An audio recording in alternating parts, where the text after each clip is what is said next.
Hindi lang sa concert excited ang mga fans ng SB19 dahil excited rin sila na madinig tila ang bagong single ng SB19 na kung saan ay isa-isa na nga po nilang nilalabas ang teaser photo ng nasabi nga pong album na ito or ang bago nilang single. Ito nga ba yon?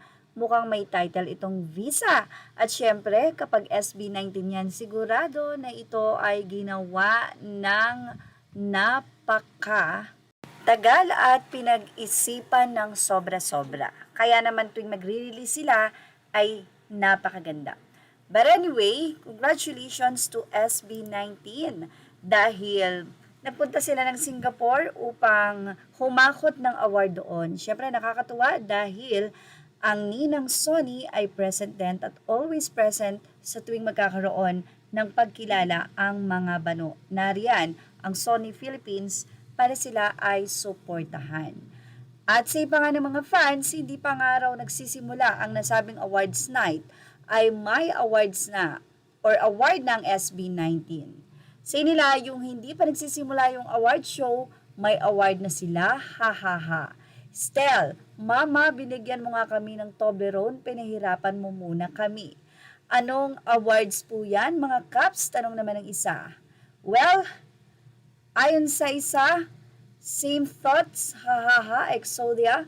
Congrats SB19, pinanood ko kayo sa YouTube awarding na yan, Hakot Award, galing nyo talaga SB19. Wow, the Kings of P-Pop SB19 had an amazing talent. Wow, congrats, sobra na kayo SB19. Tapos, gulat din sila na halos lahat ng major awards ay sa kanila. Kasi makatao kaya kayo'y maraming tumatangkilik sa inyo. Mabuhay kayo, dapat laging ganyan ang trato ninyo sa madlang people. So number 1 nga kayo sa aming puso, SB19. Bagay sa kanila yung title na P-Pop Kings dahil halos lahat ng awards sa kanila. Even sa mga pag-endorse, sila ang mas maraming ninang. Anyway, kapag kasi talaga nagbuhos ng endorsement ng SB19, buhos din at dagsa ang bibili nito dahil sa kanilang fanbase or sobrang intact na fandom. Grabe, wala pa tayo sa kalahati ng 2026 ay humahakot na nga ng award ang SB19. Mukhang napakarami pa nga pong aantayin ng mga fans sa nasabi nga pong humble, grateful, at sobrang napakabait na grupo.